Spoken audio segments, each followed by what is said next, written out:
The old house stood at the end of Harbinger Lane. It was a relic of a bygone era, its once grand facade now crumbling and overtaken by nature. The driveway, once meticulously maintained, was now a tangled mess of weeds and overgrown bushes. The house itself seemed to breathe with a life of its own, its windows like dark, hollow eyes watching the world with a silent, eerie vigilance. It was a place of shadows and whispers, a place where fear lingered like the scent of decay. The walls, covered in peeling wallpaper, seemed to hold the secrets of countless untold stories. The floors creaked under the weight of unseen footsteps, and the air was thick with the musty smell of neglect. Every corner of the house seemed to hide a dark secret, waiting to be uncovered by those brave enough to venture inside. This is the setting for The Whispering Shadows, a chilling tale that burrows deep into the human psyche. The story unfolds within these decaying walls, where the past and present collide in a haunting dance of fear and revelation. The book itself, an old dusty tome found in the attic, holds the key to the house's dark history. Its pages are filled with cryptic symbols and eerie illustrations, each one more unsettling than the last.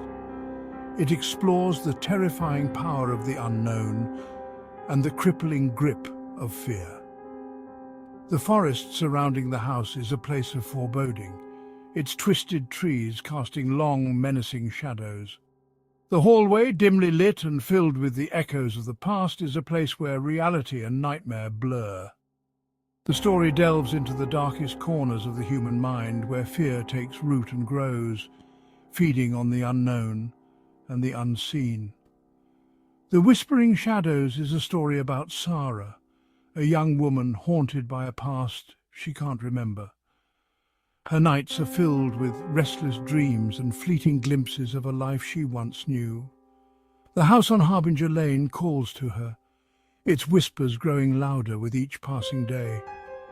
She feels an inexplicable pull towards the old abandoned house, as if it holds the answers to the questions that plague her mind. Drawn to the dilapidated house on Harbinger Lane, she becomes entangled in a web of terror. The journey up the overgrown driveway is a journey into the unknown, each step bringing her closer to the heart of the house's dark secrets. As she cautiously enters the eerie house, the air grows colder and the whispers grow louder, wrapping around her like a shroud. The house seems to come alive, its very walls pulsing with a malevolent energy. As Sarah delves deeper into the house's mysteries, she uncovers a darkness that threatens to consume her.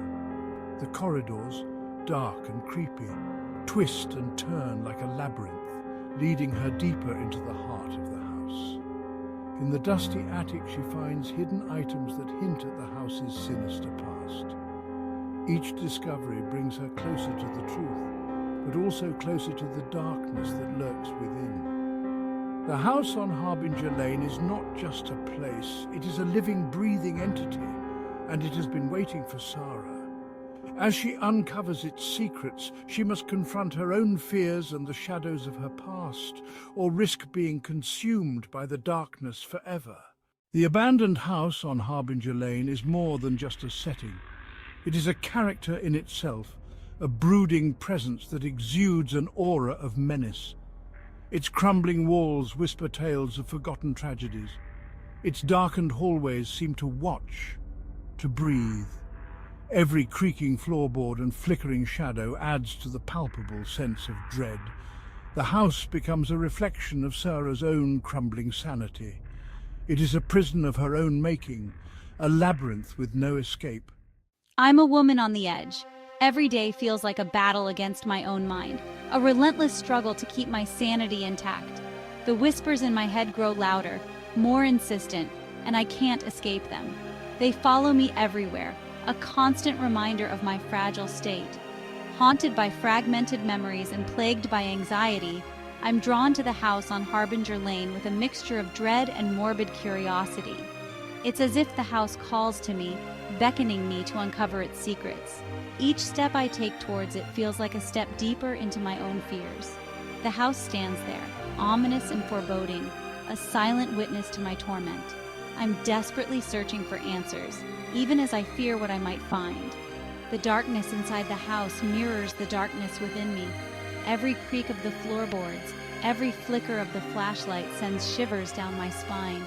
I feel like I'm being watched, like the house itself is alive and aware of my presence. My heart races, my breath quickens, but I can't turn back now. I need to know the truth, no matter how terrifying it might be. As Sarah ventures deeper into the house and her own psyche, the lines between reality and nightmare blur. The walls seem to close in on her, the shadows growing longer and more menacing.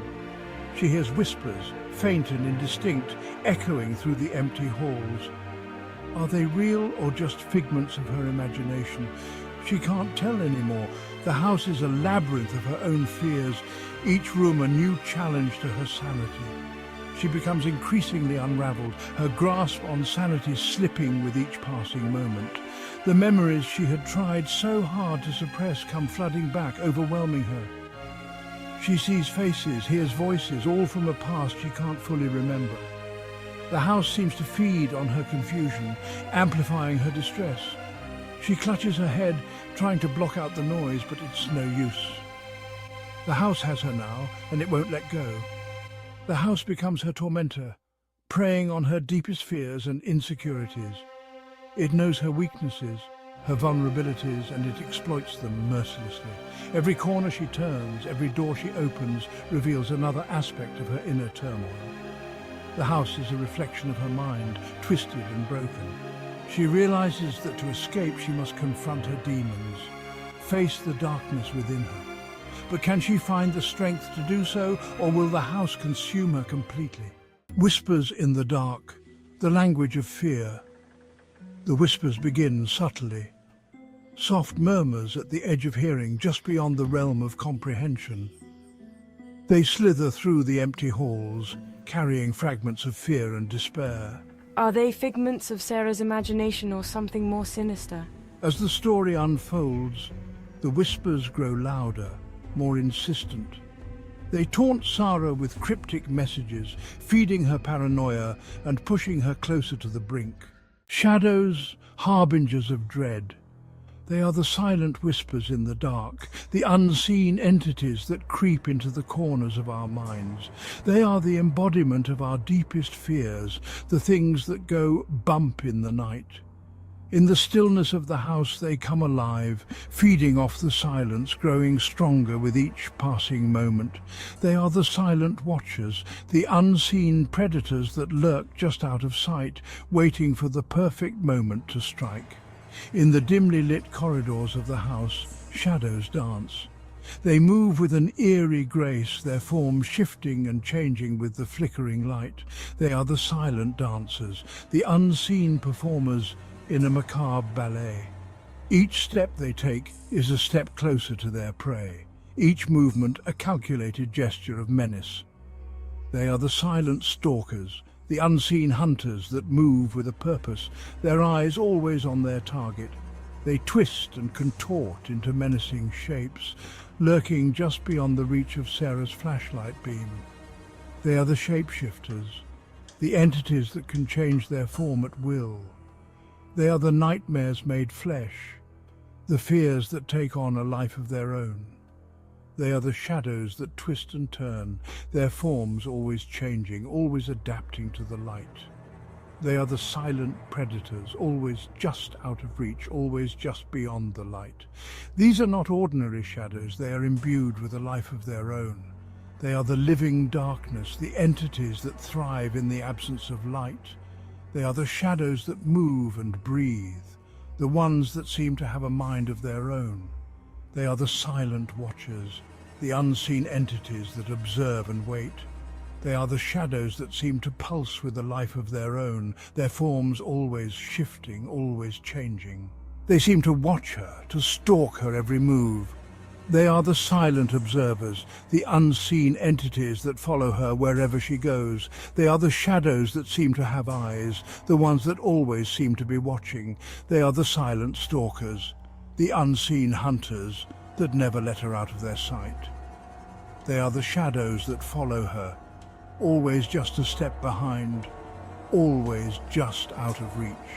They embody the unseen horrors that plague the house, the lurking fear that threatens to consume Sarah whole. They are the physical manifestations of her deepest fears, the entities that thrive on her terror. They are the shadows that lurk in the corners, the ones that always seem to be just out of sight. They are the silent predators, the unseen hunters that never let her rest. They are the shadows that embody her fears, the ones that always seem to be just a step away. The shadows become physical manifestations of her anxieties, her fears taking tangible form. They are the entities that thrive on her terror, the ones that feed off her fear. They are the shadows that take on human-like shapes, the ones that seem to have a life of their own. They are the silent predators, the unseen hunters that never let her rest. They are the shadows that embody her fears, the ones that always seem to be just a step away. They are the living darkness, the entities that thrive in the absence of light. They are the shadows that move and breathe, the ones that seem to have a mind of their own. They are the silent watchers, the unseen entities that observe and wait. They are the shadows that seem to pulse with a life of their own, their forms always shifting, always changing, unlocking the past echoes of terror. Flashbacks are interspersed throughout the narrative, offering glimpses into Sarah's troubled past. They are like shards of broken glass, sharp and fragmented, reflecting a traumatic event that continues to haunt her. As the story progresses, the flashbacks become more vivid, more disturbing. They provide crucial pieces to the puzzle of Sarah's identity and the dark secret at the heart of the house on Harbinger Lane. The past and the present collide, weaving a tapestry of fear and madness.